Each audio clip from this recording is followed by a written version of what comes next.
Okay, guys, we are live.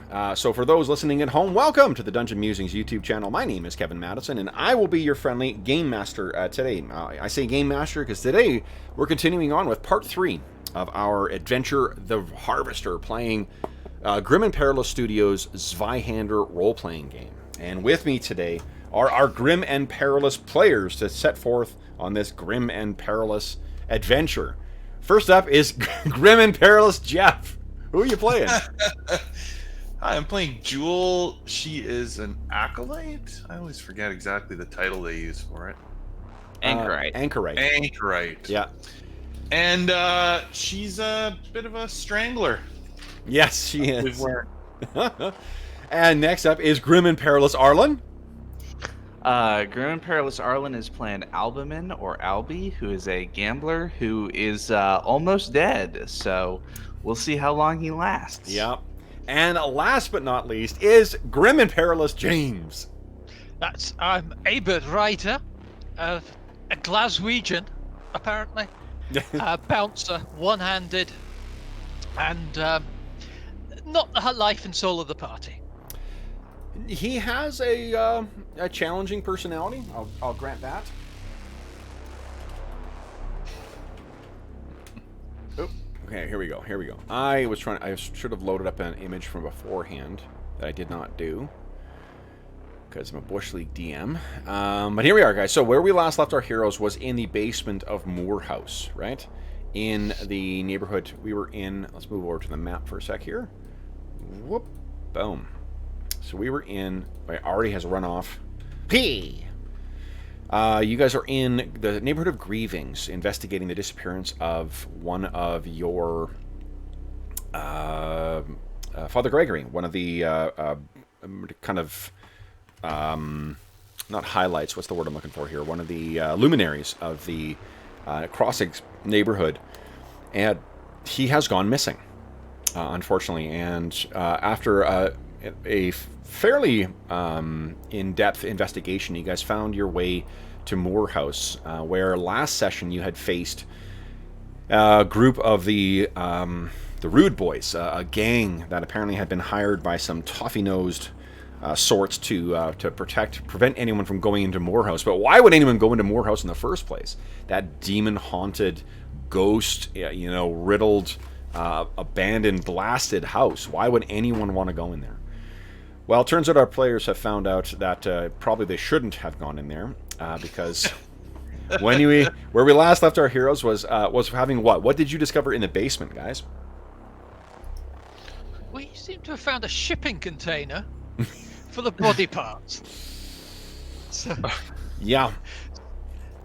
So now we just need to see Hankook written on the side or something like that, and. And I believe that having found various disembodied, dismembered corpses scattered, Yep. We heard something creeping and crawling outside. Yes, something dropped behind you.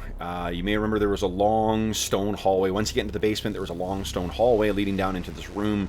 You went into this room. The room had a hole in the wall that led into a further structure wherein there was this giant iron cube, and within the cube there were rows and rows, or racks I should say, of hideous torture devices, and a altar or operating table on which you saw Father Gregory, who was missing, I believe, his eyes and some of his fingers, and there didn't appear to be anyone else there, although there was a bloodied scalpel sitting near this side, suggesting that this was a procedure in process, or in progress.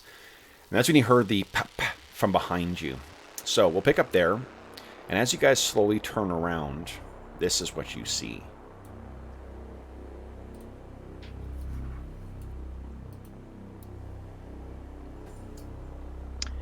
Why don't we ever meet anything nice in this game?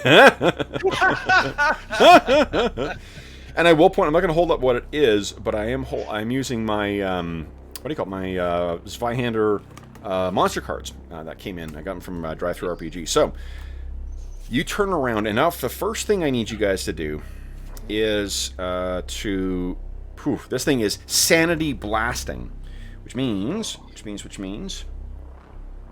When first encountered, I need you to make a fear check. Let me quickly remember how to do that. Oh. You know what's amazing about getting older is that on Wednesday, I had to spend about 45 minutes chipping ice outside.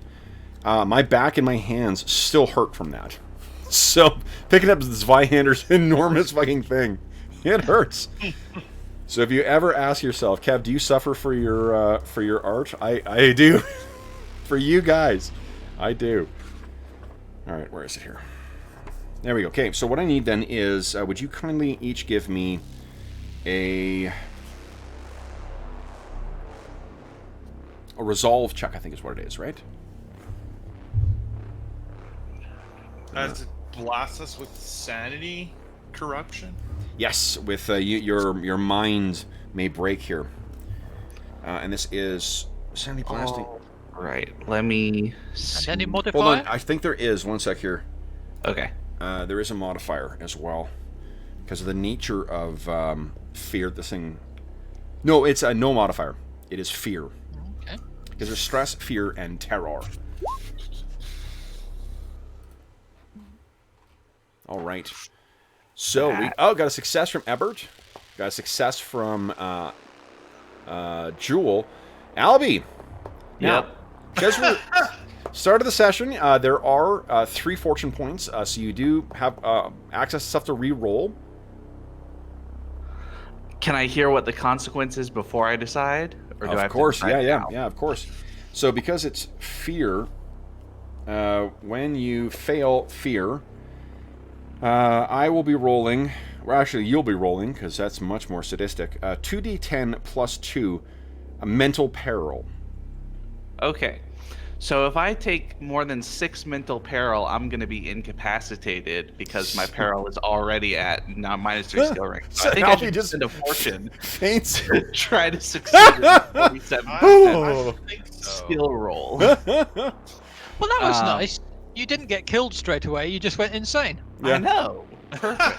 All right, I'm going to spend 1 of our fortune and try a resolve roll Okay, again. here we go. Come on, resolve. Critical Okay. Oh god. Oh, you were God. destined to go insane. Okay, so I think with a critical failure, It's probably even worse. Yeah. yeah. No, you're dead. Do you have a fate Dead, point? dead? Wow. What? Instead of a roll, you just Characters, die? it says broken heart syndrome. Characters can literally be scared to death when failing to withstand madness, but only while incapacitated. If the character suffers from stress, fear, or terror while already incapacitated, they remain incapacitated until they've undergone successful surgery, blah, blah, blah, blah, blah. Oh, no, never mind. It's like, it's gate kept behind a bunch of shit, but I think you're on your heart stopped at least, so someone's going to need to do some medicine to get you started again. Yeah. What do we So- see in the fiction? Well, my heart stops, and then unless I roll 2 1s on 2d10, I'm gonna go faint. Okay. And just okay. So what is it? 2d10 plus 2? Yes. Is it worse for the critical failure? Or is it just that? No. That's the bad thing is that your heart stopped. Otherwise, Okay. I would just have you pass out. Not 210, 2d10. That's 9 points, which is 1 rank on the peril track, which is incapacitated. So Albie, his heart stops for a second, and he falls backwards in a faint and is out of the fight entirely. Your wish comes true. Which is even faster than I thought. Yeah, he didn't even have to hit you. He just looked at you. That was spectacular. Wow. That Oh was my good. god. Are you... No, you're not the one who's the most combat capable. That's, Ebert. So Abert turns around and just goes, yeah, fuck's sake, you soft bugger. While pulling out his shiv. Okay. Let's see here. I'm trying to see if there is what happens with critical failure here. I'm just, for the sake of it, I'm looking to see if there is a game rule. Where a critical success indicates you add a fortune point. If you fail, Critical fail, you are instead incapacitated, and you gain 6 corruption. 6 corruption. Where? Let me find. Corruption where track is, I think, at the top of one of the. It's like a series of dots. Oh, Yeah. no, it's not the dots. It's just a big number. Corruption. Oh, there we go. I get 6 of them. Nice. Never let it be said I don't give you anything. Okay, so guys, next up is initiative. So then, let me add you guys to the turn tracker here. Whoop, what are we doing here? Add a turn. Add a turn. And then initiative is, again, 1d... I think it's 1d10 plus your initiative bonus, which should be calculated on your character sheet. Yep. 3 plus your PB. Okay, so let's see, initiative for this thing. Yeah, where's the button? That's the part I'm always looking for. Whoa, Jesus. Is the initiative? There is no button for this one. Oh. Yeah, the character sheet Okay, doesn't but have where's that for some the reason. initiative? Oh, number your again? modifier? It should... Oh, oh, there. Sorry. Okay. You It's found it? 3 plus PB.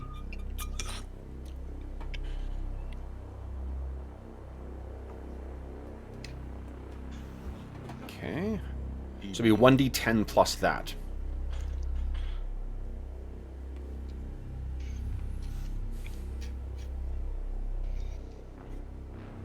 I can't believe you're out so soon. I don't see my PB. Where is it? Perception. It's also calculated under talents and trappings at the top under initiative. Oh, maybe I'm just on the wrong tab. Oh yeah, there it is. Okay. That's why. All right. That's why I can't see it. Roll 1d10 plus 8. Here we go. Big money. And boom, 14. Okay. Well, you guys are acting before this thing, so well done. And you're already in the order we need to act. So, Ebert, you are up first. You have 3 actions. It sounds like you were using one of them to get your shiv out. Or you had your shiv out the whole time, didn't you? Yeah. I think so. Yeah, that's fine. I wasn't wandering down there with my hands empty. Well, my hand. My one hand. Hands in your pocket, strolling along, not a care in the world. This place looks lovely. So, what are you doing? I will shove a shiv in its face. Nice. Okay. So go ahead. Now, you have 3 actions you could spend. Remember, you want to save one of those if you want to do a reaction for defense. You also can... you spend 1 to aim. I think I'll stab twice and defend. Can't stab twice. You only attack once. Okay, then I will do it once then. So then I add what, 10? Plus 10 if you're aiming, yeah. Yep. And there are some other options as well, too. Like there's that called shot, which prevents them from... It takes 2 AP, it prevents them from attacking. And I think I set the house roll at minus 20 for that, or minus 30. What did I say last time, guys? Minus 20 is what you said last time. Okay, minus 20. All right. I just went for my traditional miss. So. Nice, okay. So Ebert stabs, but then you're keeping yourself at a distance in this dank basement. Jewel, what are you doing? Jewel looks at this hideous monster and sees what it's done to Albie and charges at him. And again screams, "What have you done to my friend?" Okay. And she will attempt to, like, jump on him and put him into a chokehold. Nice. Okay. So go ahead and make your athletics test. Alright, here we go. And then I think you got an ability to flip your athletics test, don't you? With it's flipped my... No, he flips his result. Oh, right. Okay. Wait. So let's see here. What your... Chance to dodge. Oh wait, don't I... Well, I roll athletics or my weapon? I only roll my weapon if I athletics them. You roll athletics for this one. Unless you've set it as athletics. What's the Garrett has what ability? It is... I'm trying to remember what... Entangling, fast, ineffective. Right, entangling. It's, they must flip the results to fail when resisting its effects. Minus 10 base Yes, chance make to your weapon dodge or attack then. parry. Sorry, yeah, make your weapon attack, not your athletics. Go ahead. Here we go. Yeah, I'm clicking it. Okay. Oof. Now you guys have 2 fortune points left. Anyone want to spend those? I think we better save them to try and stay alive. Okay. So Yeah. you try and get I in think can we conclude that we've all got the skill from page 210 of relentlessly miss? Exactly. All right, so then it is this thing's turn. So it looks at the two of you, and I think it's judged that you are not as fearsome as it thinks. So it's only going to save 1 action for a reaction. It will. Since you're in, I think, closest Jewel, it's going to try and grab at you with its claws. It has a 75% chance of... and we're going because we're Grim and Perilous around these parts, we're going to roll for you. Boom, 31. I got a big hit. So basically we're being treated with contempt by the enemy. Yes, basically. Go ahead and give me your defense. Your defense will be your simple weapon skill, I guess. See if we successfully parry. Yeah, you know, so we were, for those listening at home, we were talking quite extensively beforehand about our experience with Zweihander so far. One thing I think I would for sure implement as a house rule is, you know, it's so easy to add the bonus plus your dice roll. So like comparatively, that would be 3 plus. This thing's combat is a 6. I'd have a 9. And then you need to beat 9 on your parry. Right. Right? So like you would, like for yours, let's say that you were actually successful in that. If you rolled 40, what's your combat skill? Your combat bonus, rather. A 5. 5. So it would have been a 9. So, you know, that way what it does is it's not just your flat roll that you're comparing, it's the randomness of the roll, but it's also your actual capabilities. That at least allows the sort of those bonuses to play a little more of a factor, because it's such a... Although that does tie back into the combat stat, does everything for combat. Yeah, but the way I'm okay with that in the sense that like the game seems to be more than just combat. You know, if it was a game like Pathfinder or D&D where it was only like fighting was the only way to get through stuff, I think the we'll talk when we do our debrief after. We'll talk about this. I think. Yeah, there's some other ways I think I would approach this. Anna doesn't like it either. Whoa! A lot. One second. Close my door. Yeah, I heard you. I heard you, goofball. Little brat. She barks and then she looks back over her shoulder to see if she gets a reaction. Right, to see if she's got Exactly. your attention. All right, so let's see here. That means, unfortunately, this thing did hit. So, I'm rolling damage here. Okay, let's see here. The fast, finesse, and weak are the things it's got in here. So, can't inflict can't inflict grievous injuries. So, there you go. There's that there, Jeff. Finesse allows the... Oh, no, it's flexible. Okay, and fast. Oh, yeah, so you get -10 to your dodge anyway because of how fast this thing is. Alright, so then damage. Let me roll a d6 here. Fuck. Explodes. 8 plus 6 is 14 versus your... 14. I don't think I have any armor. No. So it'd just be comparing to your Peril? No, your wound damage threshold. Damage threshold. Oh, that's what page is Under talents and trappings. okay. Damage threshold.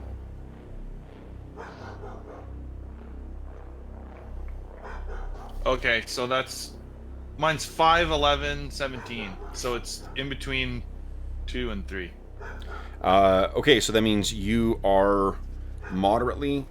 Hold on. Yeah, it made the second number. Second number, so I think that means that you are... unharmed to lightly and then lightly to moderately.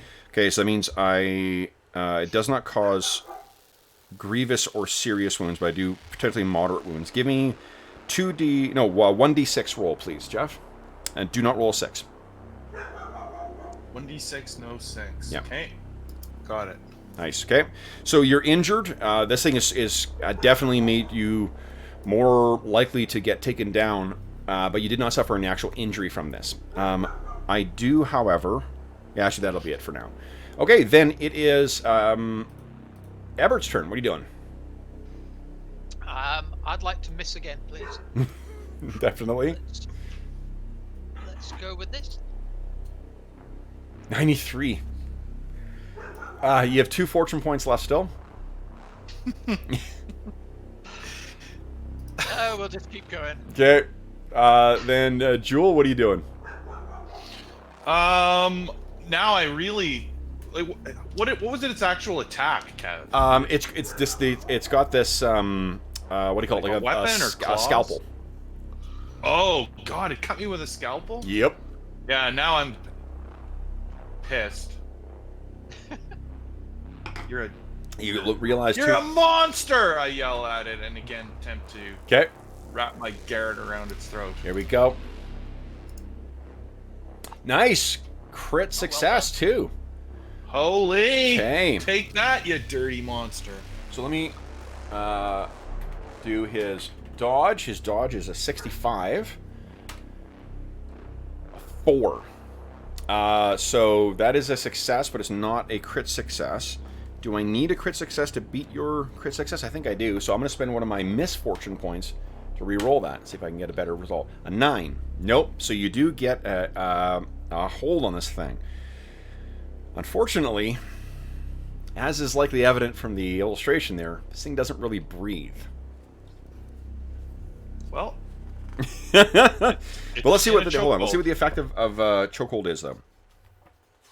Oh, wait a minute. Doesn't the Garrett do something different? Garrett has actual damage? Nope. Oh, it just inflicts the... They must flip. It doesn't deal damage. Okay. Specifically. Okay, so let's see. And he is... So it's like a. Is he rotted? Yeah. Yeah, so like the Garrett is cutting into its throat, and it doesn't seem to be reacting at all to the pain, and there's no blood coming out. Okay. Okay, I don't... So he's defenseless right now, which means he cannot use any... Your chokefoe cannot use any... But may resist, again, to try and escape. I don't know if he's affected by it, though, because he's not actually being choked. I think he's still able to act. I'm just going to give him minus 10 to his chances here. So, this thing's turn.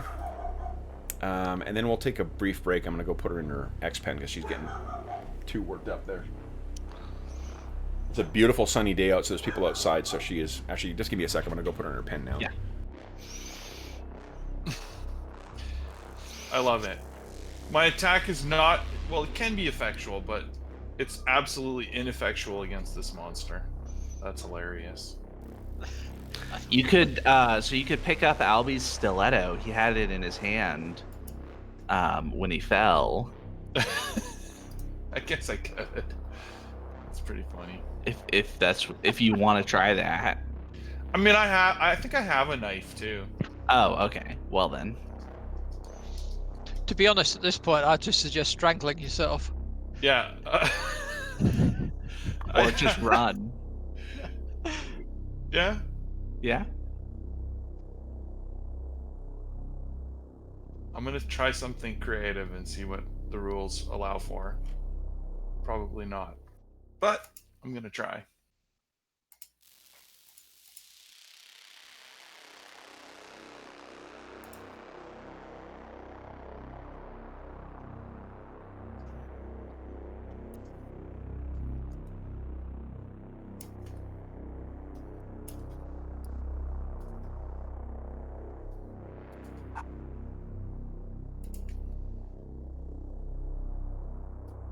I mean, honestly, we didn't really expect to survive this.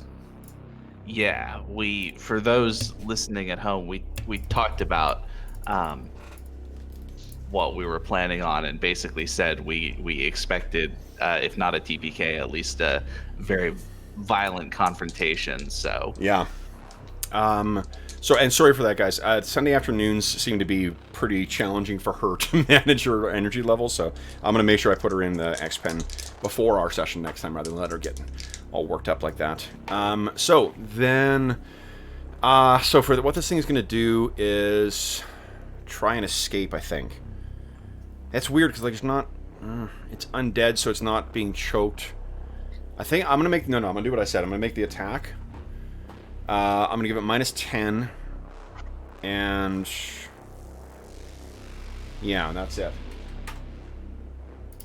No, it's not able to get out. Doesn't get you. It's stabbing behind it with that scalpel. It doesn't seem to be agitated either. Like, it's got this... that same, like, dispassionate kind of look on its face is still there. And it's kind of stabbing around trying to get at you. Ebert, what are you doing? The usual. The usual, okay. Plus 10, so that's 10. Okay, I think Good it's... God, I hit. Holy smokes, nice. Nice. That's a Okay. first. Choked. Cannot use any actions in combat unless attempting to resist to escape. Right, and he can't be choked, so there we go. Alright, so let me make a defense for this. He's going to try and kick you back. Crit failure! Holy smokes! Okay, so go ahead. You know what I'll do is go ahead and roll an extra fury dice on your damage. So go ahead and roll damage for your weapon and then add another 1d6 on top of that. So how would I know what my damage is? 'Cause Should be I've- It already rolled. Oh, I've got 9, yeah. Oh, sorry. 9, yeah. So go 9 ahead plus and the d6. give me okay. another d6 roll, and this can explode. That'll represent it just left itself wide open for you. 5, nice. So 14. All right. So this thing is now. Let's see here. That puts down a light moderately. I got to roll a d6. See if this thing's going to be wounded. Not wounded. Okay. Injured. Injured. Right. What Yeah. Yeah. Moderately wounded, not injured. a nomenclature in this game. Yep. Bonkers. Okay. Then Ebert has... so you successfully stabbed this thing. And you know what I'll do? To make use of my fancy DM screen here. Where's my clip? Guys, where'd you put it? I gave it to you last time. I don't know where you... Here it is. Here it is. I'll put my little clip to track where this thing's injury level is. Ha-ha! Look at that. I'm a visual creature. Okay, so then, Jewel, it costs you 3 AP to maintain a chokehold, but no additional skill tests. Okay, now I don't know what this game handles this or what you want to rule on this, Okay, but well, let's see. what Jewel is going to attempt Hold on. to do. If you're asking me to go outside the rules as written, it's bold new territory for me, but let's do it. Yeah. So, because this thing is she can see that it doesn't seem to be affecting it very much. Yep. But its flesh is rotted and whatever. Yeah. She's going to attempt to. I mean, it might break the thing. It might whatever. She's just going to use all her strength and basically try to decapitate this thing. Yeah, by, love it. Pulling the garret, basically just cinching its head right off, yeah. or at least doing as much as she can with it. So let's do this. Let's her adrenaline is pumping. How many points in or how many levels in simple do you have?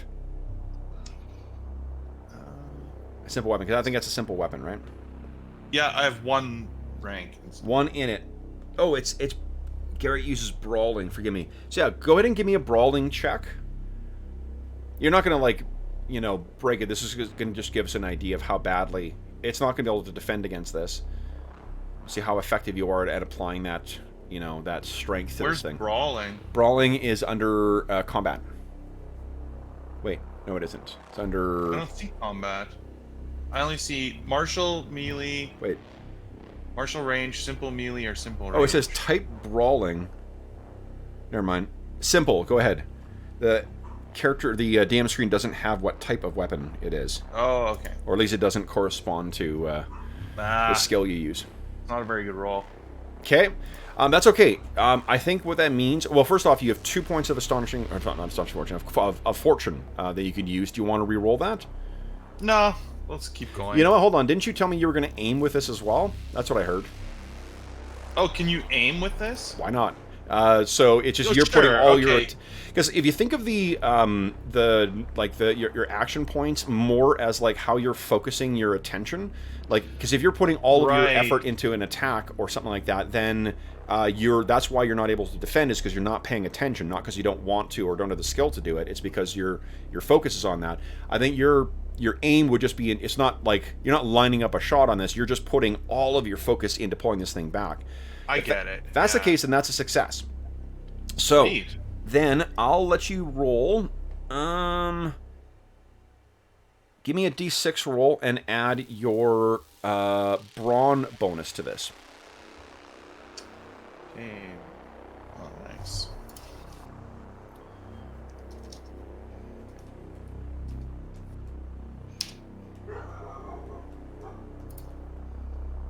Okay. 8.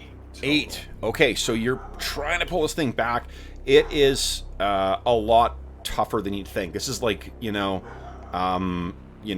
dried driftwood or something like that. It's yeah, just, exactly. Trying to pull through it. It's much tougher. So this thing's going to try and stab you again. It is an effective strategy, though. I assume this thing can't bleed. No. It doesn't seem to be, at least. Well, I'm rolling the wrong dice.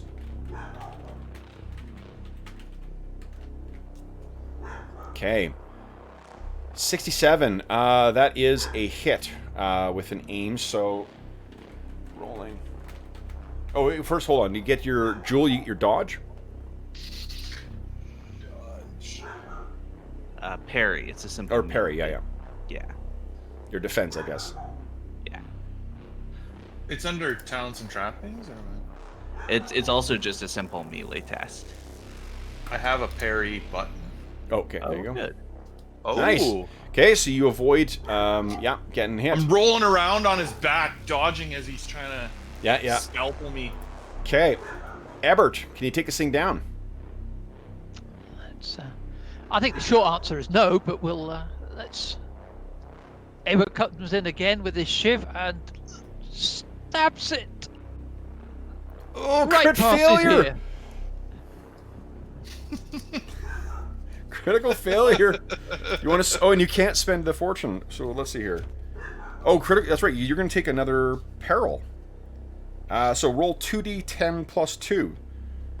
This is the physical peril you're going to suffer from this.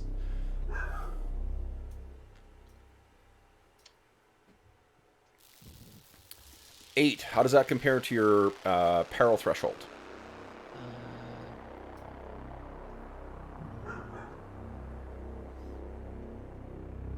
Peril threshold, that's above the lowest one. I've got lowest one of 6. Low. Okay. So then your peril will go down 1 more. Okay. Okay, Jewel. You want to try that strength thing again? Yeah, absolutely. Okay, so it's add plus 10% to your chance, and you got 1 action point in reserve for defensive. Go ahead. And that was rolling my simple melee again? Yes, please. And you're saying plus 10%? Plus 10%, yeah, from your aim, quote unquote. Oh, so you put 10 in the situational modifier? Does that work? Nice. Success. Roll nice. Its defense. 1d... It was... Oh, yeah. Defense. Okay. Then it is... Parries. Okay, and... let's see here. Let me see if I can try one of these perilous stunts or something.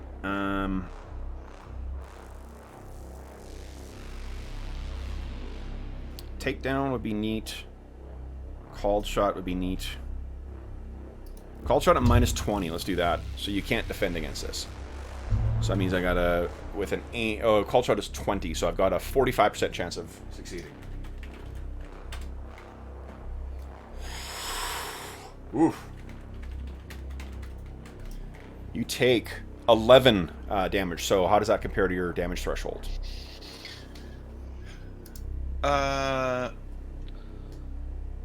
That is exactly my second box. Okay, so that means you'll take 2 more. You are now grievously wounded. But I cannot cause wounds beyond moderate. So I think what I'll do. So there's rules is written. It's really not clear what this trait does, guys. I'll tell you how I think I would interpret it. So the weak thing says weapons of this quality can only inflict moderate or serious injuries. It can do serious injuries, never grievous injuries. So I guess never mind. I think I've answered my question. So I got to roll 2d6. No 6s, so no injury. All right. Those are chaos dice. Alrighty then. So Jewel is looking pretty badly hurt. Unfortunately, you're not. None of these are bleeding wounds because it's when you suffer an injury and you're not wearing armor. That's when you start bleeding. Okay, and it's reserved 1 reaction. Ebert, what are you doing? Same again. I guess it's. Oh, how did that physical peril? What are you at right now? On 2. Peril? Oh, ignoring 2 skill thresholds or skill ranks? One skill threshold. Oh, okay. Okay. All right. Then go ahead. Ebert. Does it automatically calculate, or do I need to do something else? I don't know. I think it automatically takes away if you've selected the circle. Yep. So I press the circle. So Now I'll let's do let's do this, guys. Let's just Ooh. if you want to. Oh, you're just doing a regular. Hey, and it's a crit again too. Shit. So it needs a crit to get around it. Let's see here. No, I'll spend another misfortune. No, he's hit. Okay, and a critical success on an attack. I was just looking at that. Critical success. Oh, you know, I'm cheating. If you roll critical success, Defender is defenseless against it. I couldn't defend, so never mind. I'm cheating. Go ahead and roll your damage for this. So I've got 7, apparently. Oh, yeah, shit, fucking, never mind. I keep forgetting that. I'm used to our AD&D game right now. Okay, so 7. 7 is actually... yeah, it bumps it down by 1.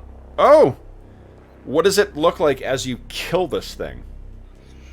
Oh, I stick my shiv right in its eye and ram it deep into its crackly, dusty brain. Yeah. And give it a good twist. And again, it makes no reaction to having been stabbed in the eye like that. It just kind of is dispassionately as it's been trying to disembowel Jewel, stabbed, and it just stops moving. You hear the clatter of that scalpel hitting the ground, and then it goes limp. And Jewel, you can feel it go limp underneath you. Now, She lets out a sigh of relief. does anyone have a rank in heal? Who's conscious? No, We found out last time. Nobody has heal. Of course. How'd you need that? Yeah. All right, so then what happens next, guys? So this thing collapses to the ground. You have a chance to study the kind of stained and desiccated robes that it's wearing. What do you do? I guess we go check it. Albie lying in a heap, crumpled heap. Yeah, exactly. I think even though I wouldn't have heal, Joe would run to Albie and try, whatever medieval nonsense she would know. Yeah, I don't know if you guys know any way of...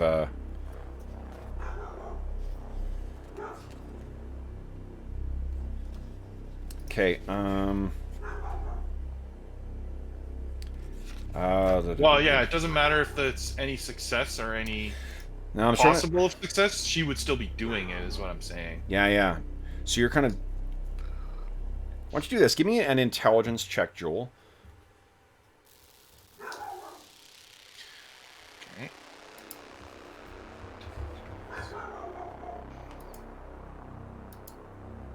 Ooh, yuck.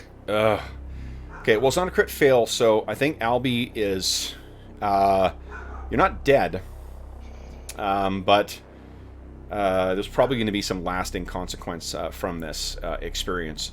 We're at our midway point. I know we started late, guys, but we're at our midway point right now. Why don't we take our mid-session break right now, and then I can let Anna out. I'm going to try and bring her in here and see if that makes a difference. And then we'll talk about what happens next. Okay. Sound good? Okay. Good. Sounds good.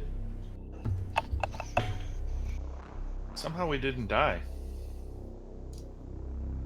It's very bizarre. Well, I think now that Abert has a heart attack because he actually hit. Yeah. So that's 2 of us down.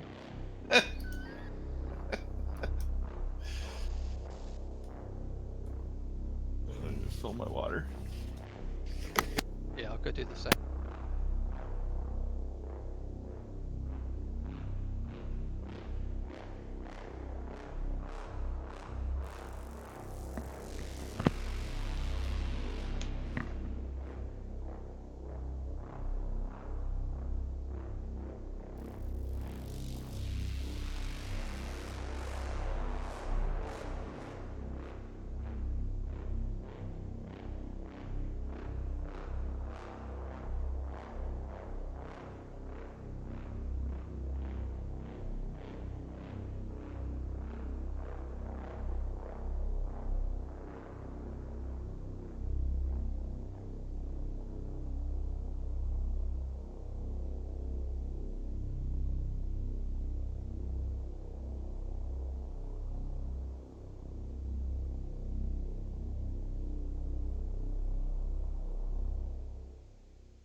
Well, I guess it was good that I went unconscious, because if I had been in the fight and got hit, I would have died. Right. It was actually a heart attack, a saving heart attack. Yeah. A beneficial heart attack. Goodness. A beneficial heart attack. Those are rare, but, you know, they happen.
Okay, sorry about that, guys. No problem. All right, so what is going to happen next then, guys?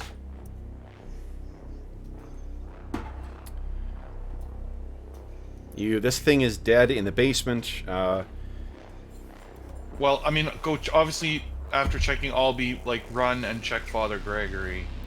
He is horrifically mutilated. So is he dead? He is. Some might say, unfortunately, not. Oh. He's in excruciating pain, and he's not making a lot of sound apart from kind of like a moaning sound, and you realize that the reason for that is because his tongue is sitting on the side of the torture bed slash surgery station. Oh god. Jewel would be like, we've got to get Father Gregory out of here. Now, let me think here. Awareness is the one that is for spotting things, right? Okay. Yeah, so would you, let's see here, Jewel and Ebert, would you kind of give me an awareness check, please? No, I'll give you a plus 10 to each of them. Whoops. Just hitting random keys. Oh no. There we go. Fixed. Okay, Ebert is not... Nope. No. Okay. So then, what do you guys, what do you do next? He is, it seems as if he is kind of bolted or secured to this bed. Yeah, take out my, my knife and try and get him unsecured from the bed, if possible. No problem. So, okay. For fuck's sake, I'll be right.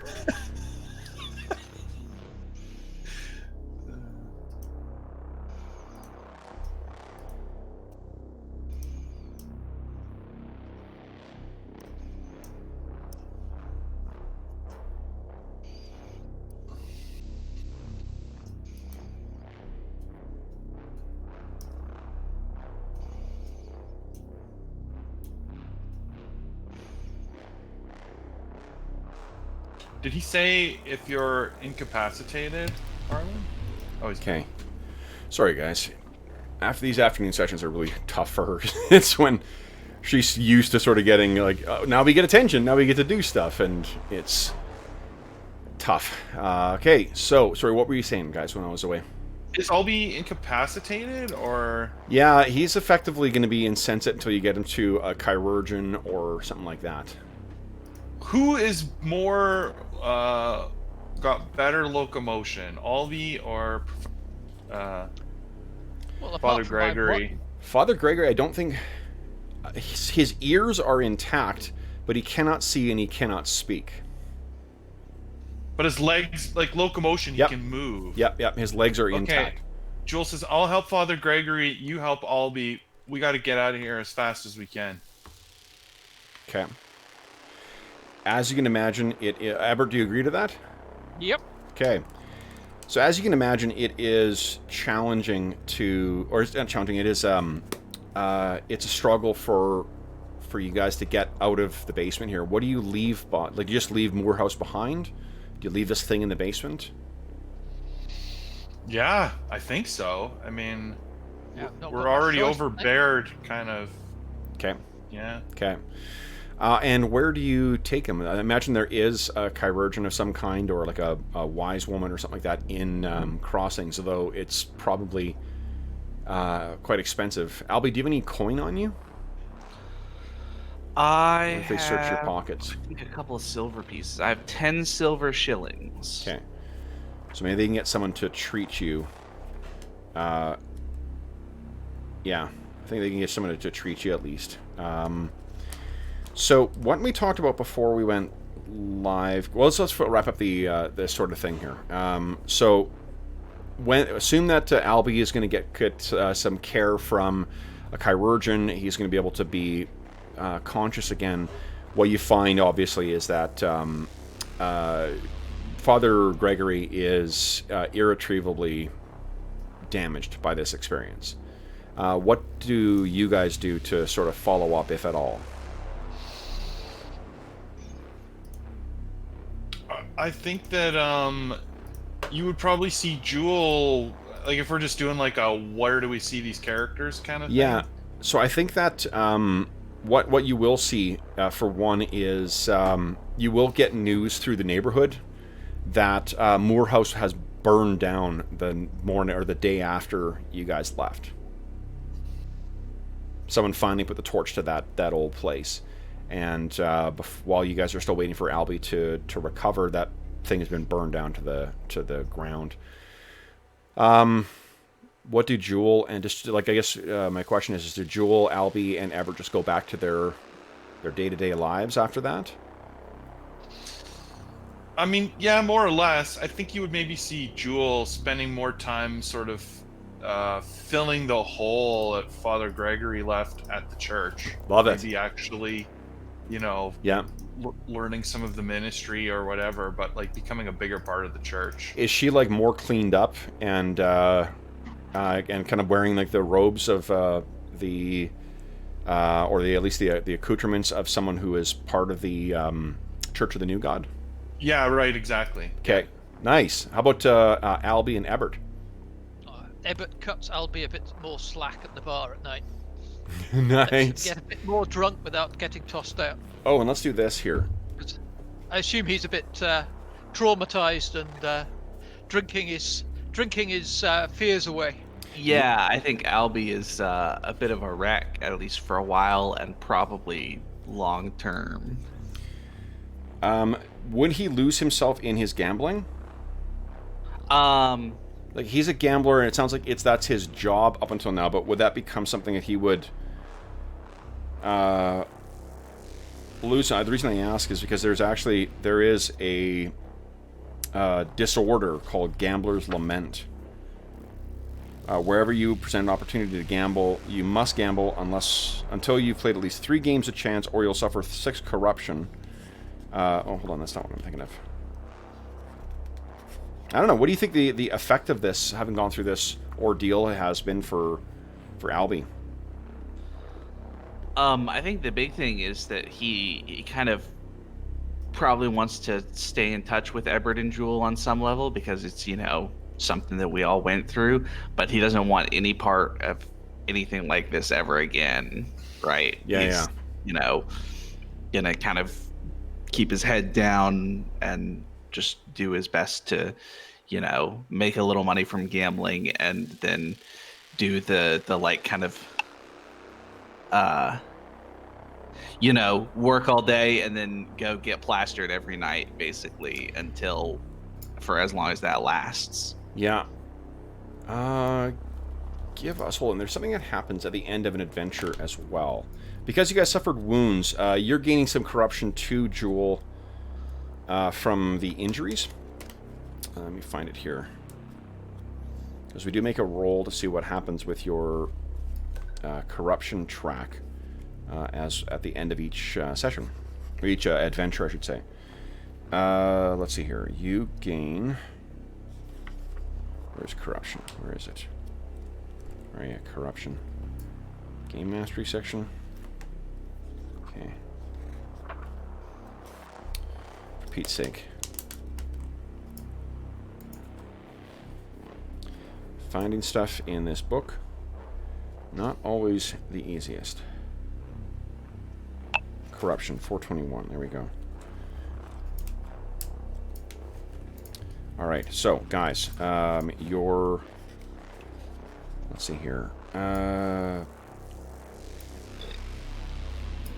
So, you suffered, what, a serious wound? Oh, it's only when you suffer injuries is when you get the corruption. Never mind. Sorry, I mistook the nomenclature in this. Confuse me. Okay, so then at the end of the session we roll, I think it's a D10.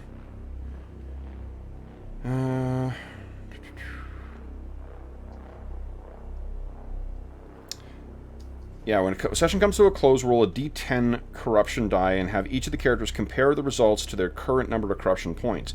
If the roll results is equal to or less than the number of corruption gained, they increase their chaos rank by 1 step. If the result rolled is more than the number of corruption gained, then increase order by 1 step. So we actually should have done that in the last 2 sessions as well, too. I didn't realize it was session, not adventure. So why don't you each give us a D10 roll. Compare it to the amount of corruption you have. I don't know if the other 2 guys have any corruption yet. Yeah, I don't have any. Oh. Nice, nice. Okay. That's good, I guess. Okay. And then... Albie's got 10 too. Does the Nice. corruption go away after this, or do we keep the number? Let's see here. If it's more than it... favorite grows...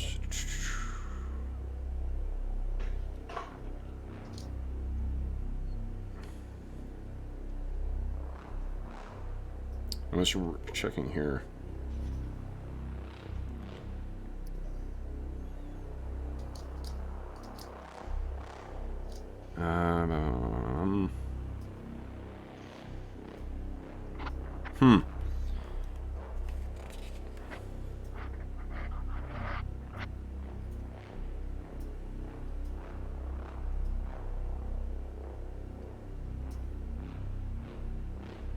So those of you who beat, I think each of you guys did, increase your order by 1 step.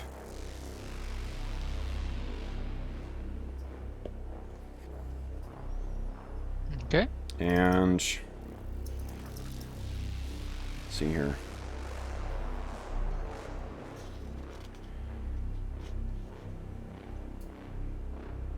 That's at the top, right? Order rank? Yes, yeah. So I'm just reading here. It's not... I'm not sure whether you get rid of all your corruption at the end or not. Corruption order. When a character gains corruption, blah, blah, blah. Keep a tally of it until the end of the game session. So I think it goes away at the end of the game session. Once you gain your corruption. So that should answer that indirectly. Okay. So then we leave our heroes there. So what we, for those listening at home, what we thought about... oh, thanks, Jeff. Doing kind of a debrief of our thoughts on Zweihander before we decide what we're going to do. What we had talked about, we kicked around some ideas for what to do. The purpose of these sessions is to kind of give us a chance to try out some games and see which ones fit with our playstyle and things that don't, and give a chance to get some of these games to the table that we haven't had a chance to get to the table yet.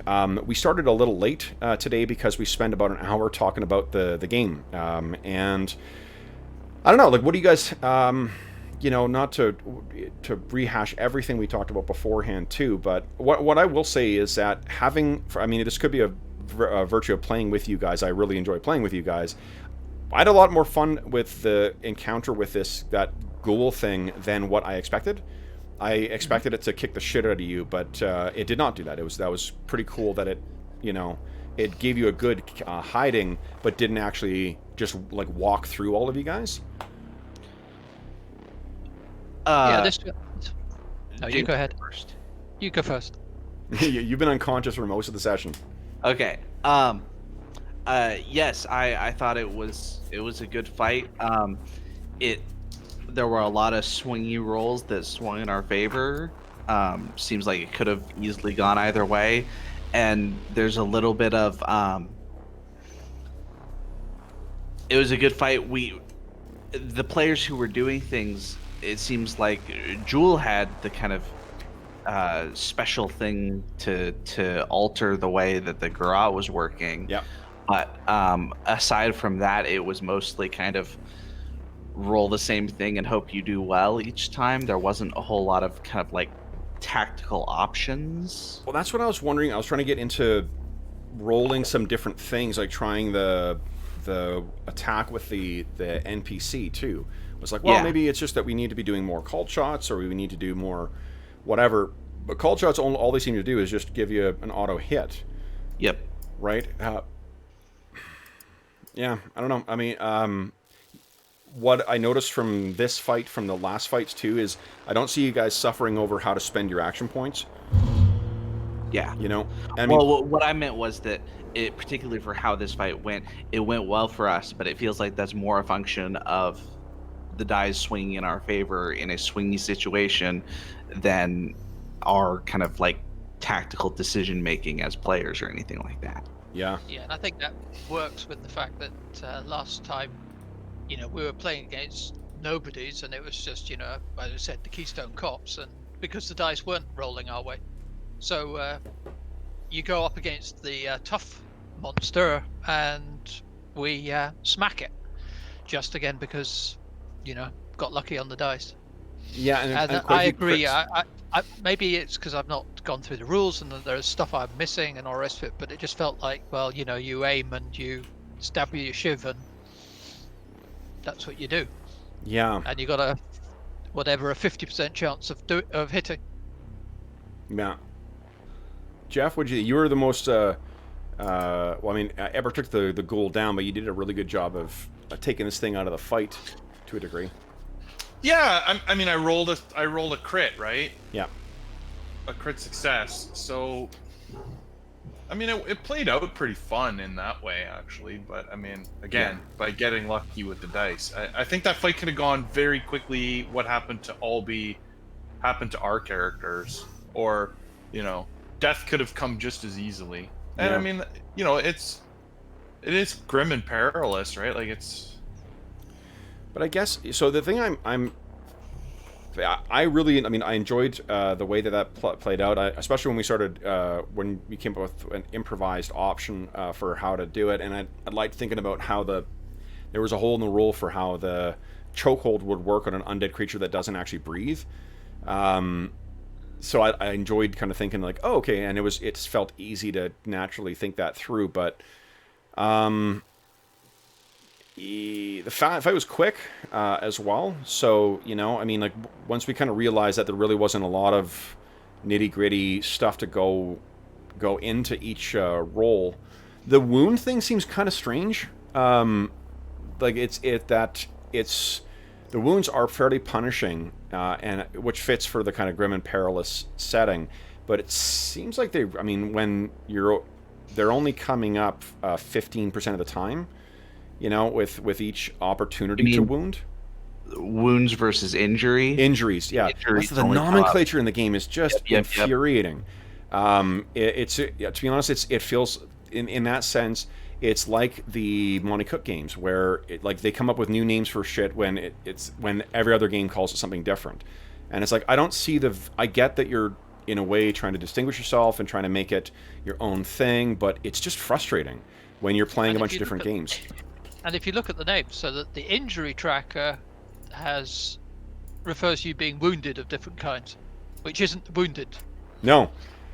So, yeah, that's right. Yeah, it's even cross purposes with. Yeah, so I don't know. I mean, that I found it was challenging sometimes to fight. You're feeling like you're fighting against itself. Comparative skill level, the only way it seems to ever come in is if you are.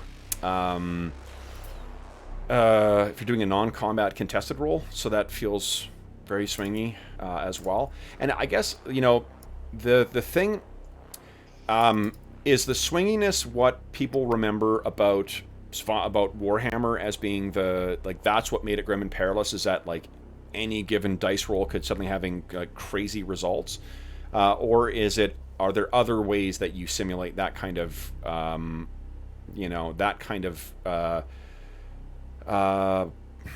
grim and perilous, but that kind of every sword stroke counts, kind of every wound you feel, effect or setting, and I mean, I get that there's the randomness of combat in medieval combat or whatever in hand-to-hand combat, then anyone can die at any point. But it doesn't really feel like there's, I don't know, does it feel like the game is really affecting that then, or are we just rolling dice and kind of, that's what's driving the results on everything, not so much the decisions that you guys are making? I don't want to put words in your mouth, No, I agree. Well, and I think, I mean, I already sort of said my piece about the swinginess on the huge Discord post, but summarize it for anyone who's not on the Discord. I basically went in and analyzed kind of how much better you get with a skill rank in Zweihander versus how much better you get by dumping your points into a skill in something like Mithras. And the answer is that on average, a skill rank gives you about 124% of the chance that you have to succeed without it, which is not a huge benefit. And because of the way the careers work, you have to get all of those skill ranks that are in your career, that none of which are a huge benefit, before you go on to the next career.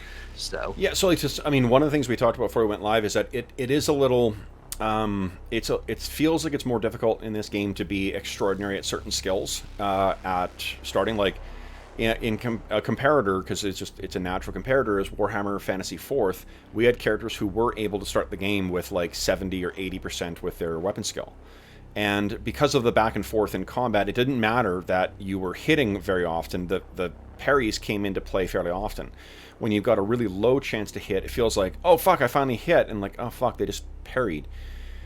You know, so it does. Well, and go ahead. I think another thing that I didn't really get into it in that Discord post, but one of the things it means is that, to me, I'd have to play more to be certain, but that a lot of the professions, none of them feel super like specialized. Like by comparison, I'd expect my gambler, it seems like it would be a natural thing for my gambler to be able to get 3 ranks in gambling. Yeah. Oh, we had Arlen freeze.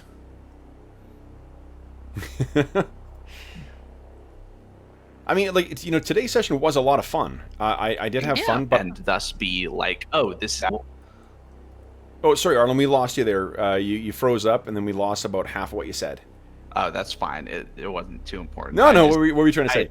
I like I said, I think I've said my piece about the swinginess, and I think also there's an element of the game as written makes some assumptions about the role of the GM that are not in line with my assumptions about what a GM ought to be doing or thinking about, or all of that sort of stuff. And that is not a objective flaw with the game. That's a sort of flaw with my experience with the game. But yeah. Well, and it's worth also, like, just emphasizing as we're going through this that, like, this is just, it's going to be different for every table. Like, when we're not suggesting this is objectively, you know, these are problems with the game. It's just that the things that we prefer, and swinginess is one of those things that's a matter of gradations. It's not, unless you're playing full on, someone's just deciding what's happening with task resolution. There's an element of swinginess in every role-playing game. So it's not that... And we do play some swingy games, like combat in AD&D Second is pretty swingy, but it doesn't feel, I don't know, that feels better than this to me, honestly. Yeah, one thing we said before, and I don't know if this is the case, but one of the things we talked about before we went live was the, you know, the sort of, the mental architecture or mental real estate that you occupy while you're making your decisions for your round, the tactical decisions that you make. AD&D, it's not particularly, that's not a very vast real estate, but in like Pathfinder 2, which we play quite a bit, that is, you spend a lot of time in there. You're making some interesting decisions on how you want to spend your actions, and it has a 3-action economy just like this. This doesn't feel like it's got that 3-action economy, and you have that interesting decision of reserving your defenses as well too, but the outcome of that doesn't feel like it's going to be dramatically different each time, because they're not compellingly different. There's not compellingly different options that you can do that will have dramatically different outcomes. And I get that we didn't use some of the special maneuvers, although we did. We used with the chokehold that Jeff was using. So you're forced to occupy that mental real estate when you're making those decisions, but the outcome isn't, you know, as satisfying or as critical as, say, it is in Pathfinder 2 when you're trying to make your decision of, like, do I try and make one more attack on this guy, or do I spend an action getting my shield up so I can defend against the inevitable attack that's coming in and stay up? You know, so I don't know, the resource management component on a round-around basis isn't as, I'm not feeling it's as satisfying in this game as it is in PF2. That's also a very subjective thing too, but it feels like there's more options you get to decide over. They're clearly, you know, just as a preemptive thing for comments, I mean, I get that there are different games going for different flavors, but, you know, if you are going to have a game that does have that kind of narrative or tactical crunch to it, and you introduce that game element, it's fair to compare that against similar, you know, things that have that level of tactical crunch. Jeff and James, you guys have been quiet here. We've just been yakking at each other. What do you guys... Any other thoughts about Like, I guess, let me ask you this. Like, do you feel that if your characters were different, if you had more armor, if you had better weapons, do you feel like that may have been a different situation for combat? You've been more able to master it? Well, I think it would still be left with the slight that it's, stab, stab, stab.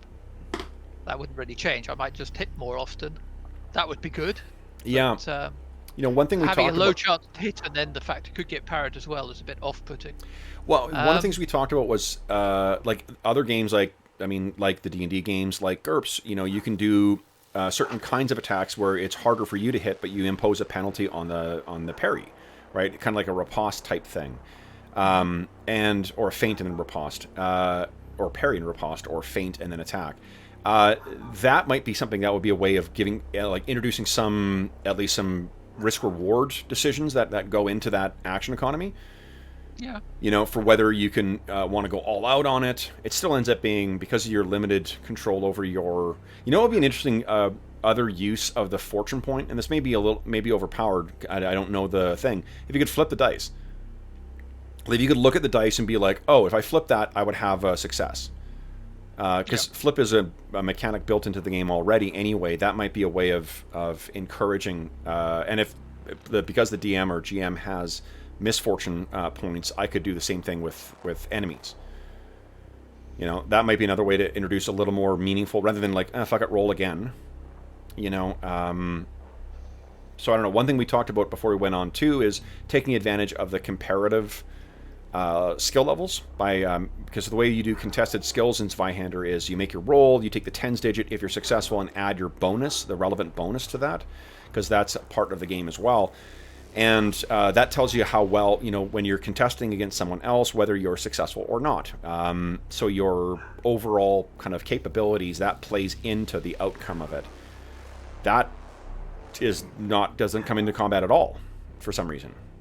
And I wonder if it's because the skill stuff, like that element of the skill mechanics was one of those things added on from Warhammer 2nd.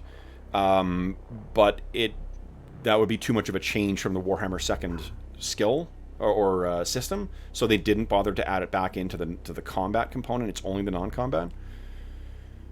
But I don't know. James, Jeff. For me, the thing which also, and this is again entirely subjective, is when I look at the huge rule book, the sheer volume of different class professions and the skills.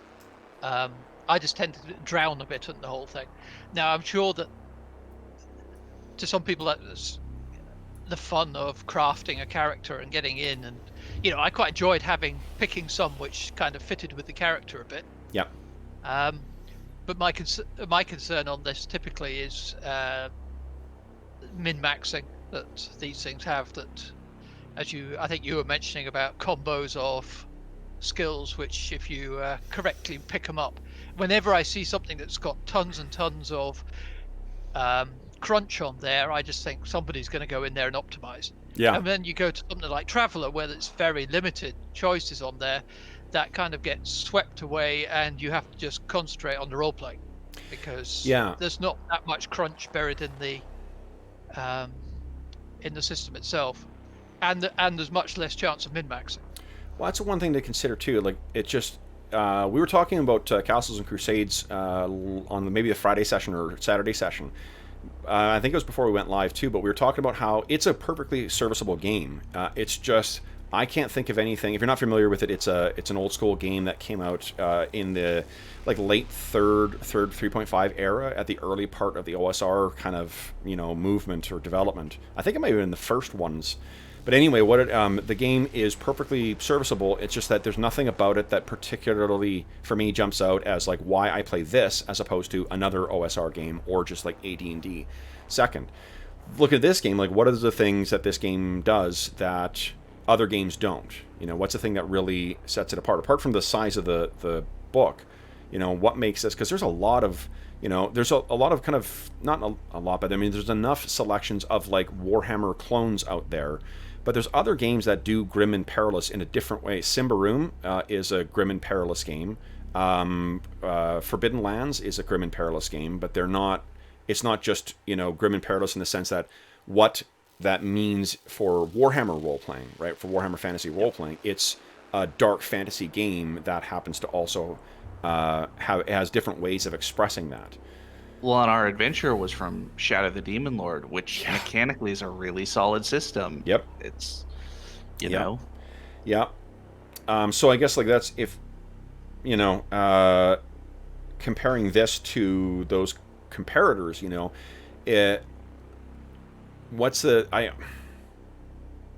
I like the idea that you advance after every, like you generally for the first little bit you get XP and you can advance your characters quite a bit, you know, in the first little bit, the first tier. That's cool. The idea that you can advance every 2 sessions after in second tier, that's pretty cool too. Steady character advancement is something I really love being able to do because I love seeing players interact with that part of the game when it doesn't break break the balance issues. And that's one of the things with I think that they have tried very hard to avoid broken characters, you know, mechanically broken characters with it by setting the regimented advancement of your skill ranks. Can you, if you go outside your profession, can you get an extra skill rank though? Yes, you can go outside for twice the cost. So, or that's what I remember reading. Okay. So, you could still, like, even a starting character could, outside of their profession, you could probably build somebody that is at least like a combat beast, because if you specialize in just one weapon, essentially, you could do that. I love the supplements for this, like the accessories that you can get, like the spell cards, the monster cards, the DM screens are great. The handouts are fantastic, some of the best I've ever seen. I like the way, in answer to the having so many careers, one thing that is neat is how each career has its own unique kind of like trick, you know, that gives each career its own kind of flavor. The trouble being is that, you know, when people start thinking of those things strictly in mechanics and are trying to combo something together, that's where I feel it can be a problem. Like there's a combo that the one that we had talked about is something that another Zweihander DM told me about, where his players had comboed together 2 things, so effectively every time they were doing damage to someone, it was automatically a serious wound, or a serious injury, which is bonkers. Like that's what it effectively means is that combat really isn't, unless you're using a massive amount of characters, combat's not really a factor. And I guess that's the other thing is that I mentioned that the game's not like D&D. It's not, you're not supposed to be fighting everything. Warhammer certainly, you know, the combat system was so unpredictable and lethal because it doesn't want you. You shouldn't be able to fight your way out of everything. But if you're giving your players a bunch of cool abilities that specifically relate to combat, and then you tell them don't get into combat, that's running at cross purposes. That's not, and I mean, that's, I think in video games you'd call that ludonarrative dissonance, where you're... Well, and Warhammer in particular, despite the fact that they say you don't have to get into combat, it is a system built on a war game, right? Part of the reason you play that is because you like the way that the combat plays in that game. Yeah. Jeff, what are you thinking? You play an awful lot of games. What do you? How'd you? I mean, it sounds like you enjoyed playing, Joel. Oh, you're muted. Oh, you're muted. I muted myself again. I really like the character. For me, the problem with this game that I have is actually in the core stats. Like, it stems from that. Like, Jewel is so flat. Like, her stats run from, 35 to 43. So she doesn't feel special in any sort of thing. Especially when you're looking at it as a percentage of success. Like, so the difference between 35% and 43% is almost nothing. Yeah.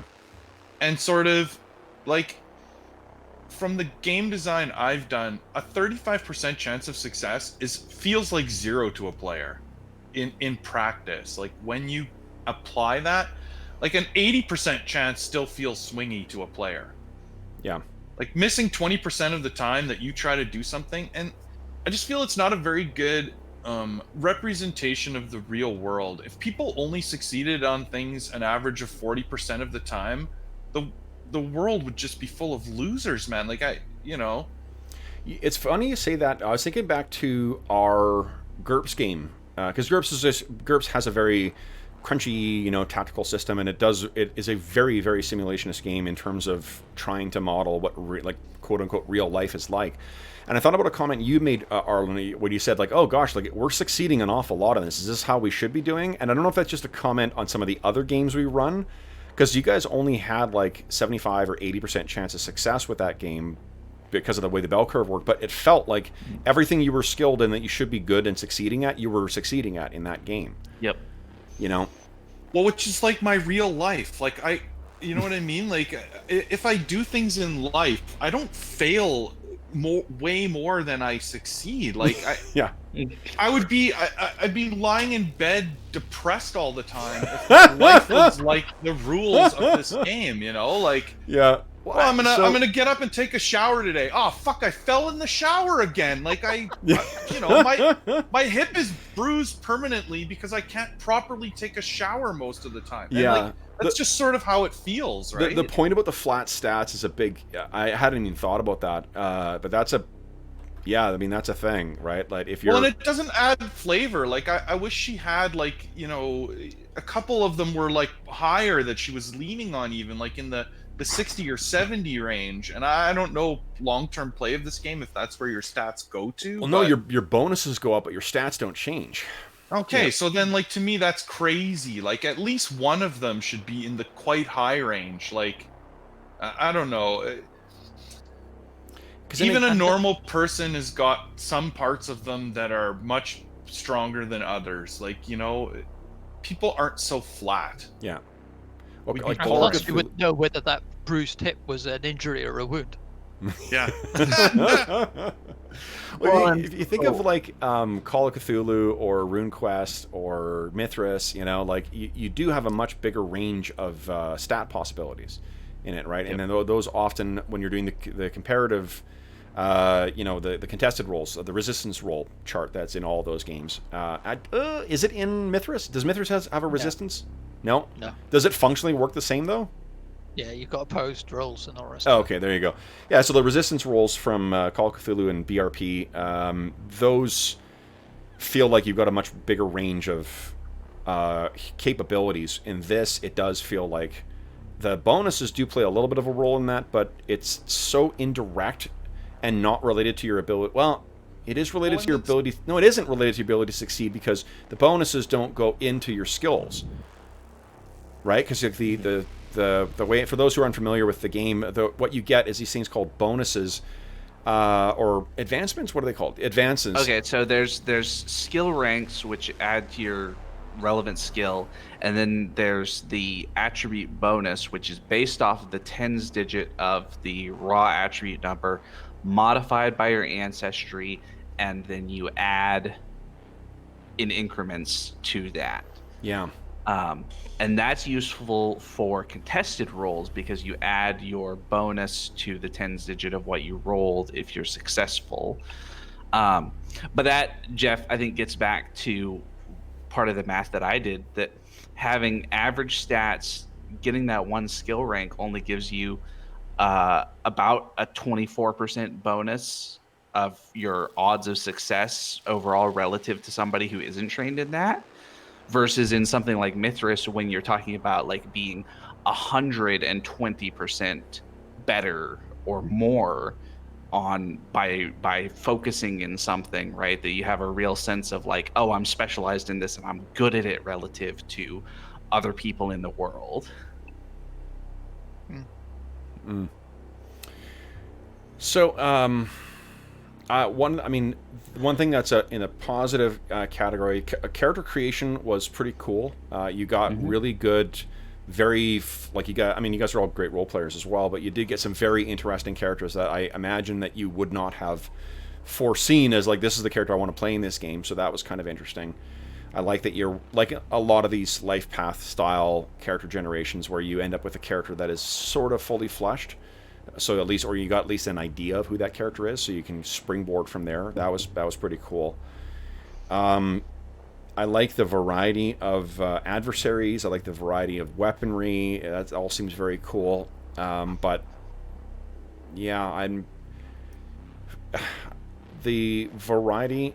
Did you guys find that your talents played a big role in how you're playing? I know, like the Garrett, that was one of your talents. Was one of the things that was triggering there, right, Jeff?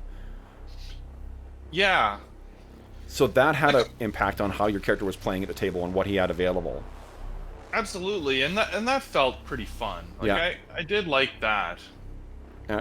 We only made use of your gambling ability once, but it was pretty useful there, wasn't it?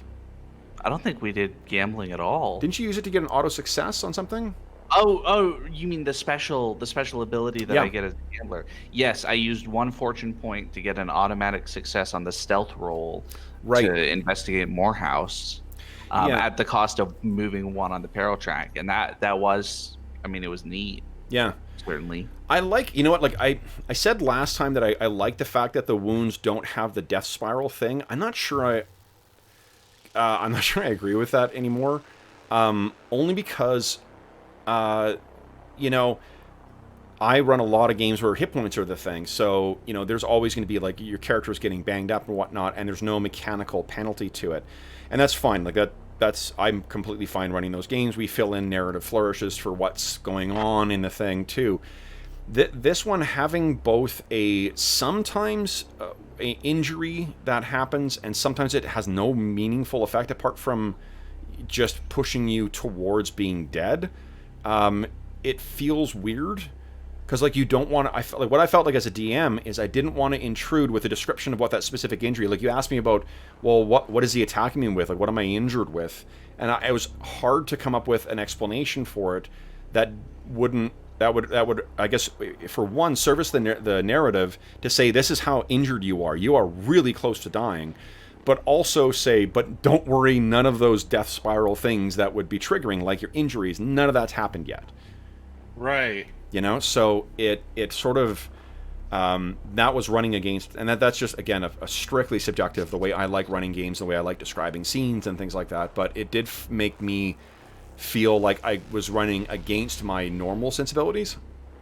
Well, and it's a little odd because some of the other elements of the game feel like they're so kind of, or at least the way that it is written in like the skill descriptions feel like they're designed to be pretty fiction first, right? Yep. Like we talked about one of that, you know, getting that like 10 or 20% bonus on most rolls based on just like being a careful player and trying to take advantage of the situation and that sort of stuff. That's totally fiction first thinking, right? Yep. And so it's a little odd that in combat that kind of doesn't hold up, I guess, that similar thought pattern. You know, it feels like the like, setting aside the stat stuff you mentioned, Jeff, and the skill stuff you mentioned, Arlen, it did feel like up until the point we got into combat, like it's a good immersive, like, role-playing side game. The tactical stuff is where it feels like that needs some house ruling. One thing also it's worth noting, for those listening at home, in a previous episode we had questioned about the called shot stuff, whether we were doing that right, and mechanically there's really no reason why you wouldn't always do a called shot, because it's completely at the discretion of the DM as to how you set that difficulty, and the suggestions for, like, attacking the body with a called shot are that it's no penalty, which is crazy. So, like, just to take up 1 extra of your actions, so you take 2 actions, make a called shot. If you hit with no penalty, that person can't defend, as opposed to attack with plus 10% from an aim. That's not a decision anyone would make. Like, why would you, apart from the chance of increasing your chance to hit, and it's not even a bell curve too, so, like, because all numbers are flat in this and any number has the equal chance of coming up, the +1 doesn't provide a meaningful enough offset to an automatic chance at an automatic chance at injuring the person, or at least hitting the person with the 2. So it just seems like the combat system is, I don't want to say half-baked, but it feels like it really needs some closer attention if you're going to have a tactical combat system like that. Well, and I will. So I'll add a like. I Yeah. liked the stuff what you were saying about before combat, the role play heavy. I like the idea of a game where because your skills aren't great, you're trying to figure out ways to do things that don't require a skill check. Like the idea of like what we found with the paper thing, and nobody had education, so we had to figure out a way to like pass a message to a person to go send the message off, and we did all that just role playing without actually rolling a check because our check would be bad. Yeah. That's kind of cool. That feels like one of the best parts of the sort of OSRE games for me, where it's not about your like not necessarily about what's on your character sheet, it's about your kind of like problem solving. Yeah. And that's cool. Yeah. Yeah, other things, I mean, I do like the sheer variety of things. You know, here's the thing is that, so when I was thinking about what setting to use for this, I landed on using a Shadow of the Demon Lord adventure because it's fairly close to the sensibilities of what Zweihander says it's going for.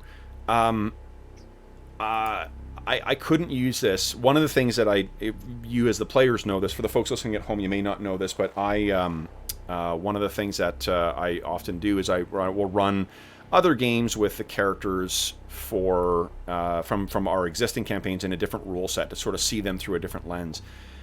It's a hell of a thing trying to think of that with this game. Like the game seems to do a Warhammer style world really well.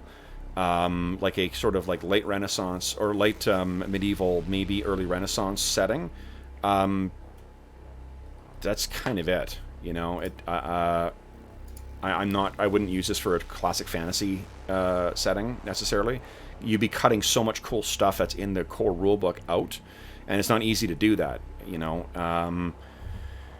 So I mean, in terms of this, the game is not enormously versatile the way that, say, Shadow of the Demon Lord feels like it is, where I can run a lot of different types of things by tweaking some stuff behind the you know, how often I give action points, how you can make use of action points, or fortune points I think they're called in that. So it doesn't feel like it would be a one-stop shop for dark fantasy role-playing, I guess is what I'm saying. It feels like if I want to play something that has that sensibility of Warhammer Fantasy, yeah, you're gonna get a very similar experience to that out of this. All the adversaries in it are very much just like renamed versions of Warhammer entities, you know. And I get like it's supposed to be a spiritual successor to that, but like the demons that are in here, they are not. If I wanted to run something as more of a classical Judeo-Christian kind of thing, it's chock full of Slaanesh stuff renamed and Khorne stuff renamed. And a question on that, because I think one of the reasons I probably don't, you know, this perhaps isn't clicking with me is, you know, I'm very setting heavy, rule light, and this is the other way around. Yeah, totally. And almost that there's no setting to it, and yet, as you say, it's got no setting attached to it per se, but, you know, the professions and everything around it are very specific to a setting that isn't in the game. So it's Warhammers. Yeah, that it's almost tying in. So it's sort of sitting there without a setting, but tailored for somebody else's, like, which is a weird experience for me. The Mind Ghost supplement does try to get outside that, so you got kind of like there's a version of The Witcher in there, and there's some other stuff that doesn't have a direct cognate in Warhammer, but the core rulebook is very much like. It feels like if you want to pick up and play with everything in there, you're running in the Warhammer world. You're running in the old world. Yeah.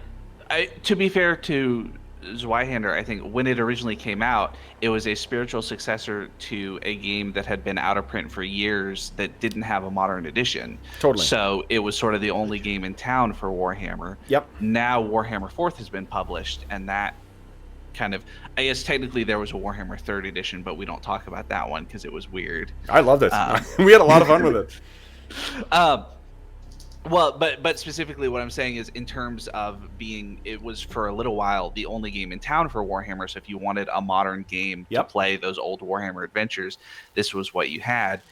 It's, I think because Warhammer 4th now exists, that puts it in a kind of different competitive zone. Well, and that's what I'm assessing it. Like, I mean, I've heard it described as being the Pathfinder of Warhammer Second Edition, and where it's reworked some rules and stuff like that, and I completely get that, and that's fine. It's just that it's not. I feel like it would be a lot of work and cutting out a lot of content, and I hate cutting content from a core rulebook to make it fit for anything other than that Warhammer thing, right? Mm-hmm. So I don't know. I mean, like I think that I think there's a lot of positives in it. I don't know if it's something. I'm not sure it's something I'm eager to run again. You know, at least let me rephrase that. It's not that I can think of other games I would rather run than this. It's not that this is a bad game by any means. There's tons of really great stuff that I do like about it. When you have so many hours in the day and you have so many days and sessions throughout the year, there's other things I think I would rather explore. And it's, again, a lot of that has to do with subjective taste as well too. It's just, this is just not my bag. What do you guys think? If we're giving this a same thing. Yeah. Same thing. I'm not going to say it's a bad game. It's just I'm not the target audience, I guess. Yep. That's exactly how I would feel. I don't feel as I'm not the target audience for this game. For me, it's, I don't know. No, that's the thing. Like, I think that you could. The thing that is a positive about the core rulebook is, like, if you do want to run that Warhammer style thing and you're not going to use Warhammer 4th, there's a enormous amount of stuff in here for you to use. There are so many adversaries. There are so many great ways of customizing the adversaries. And if the mechanical things that we didn't care for don't bother you, then it's going to be a solid, it's going to be a solid game. Particularly if you're running, I think, if you house rule this sucker, you could definitely have you can make the game be what you want it. And I don't mean only house ruling in the sense of changing the way the game works, but also like deciding what professions are allowed, what, I was thinking this morning as what we had originally planned to do was to take a second pass at this game with second tier characters, and I was thinking of it'd be kind of cool to do something like Diablo or something like Dark Souls, where there's going to be, we're really going to dig into the combat system and let you guys play some badass combatants in it, and also do some mystery and horror and stuff like that in more of a pulp kind of thing. And I don't think I think there are other games that I would be able to have, for my take, a more successful experience with than with this game. At least with rules as written. So yeah, I mean, that's not a again, like, there's nothing. This is not a bad game. It's just the sensibilities of the game are not for me. So cool. Anything else you guys want to add about our experience with Zweihander before we call it a day? No, I think that covered it off for me. All right. Then, for those listening at home, thank you so much for joining us for our foray into the Zweihander Grim and Perilous role-playing game. As is always, if you have any comments, questions, or concerns regarding the session, please don't hesitate to leave a comment in the comment section below, and we will endeavor to reply in a timely fashion. And I will say at the outset, though, I mean, if your feelings towards Zweihander are different from ours, that's completely fine.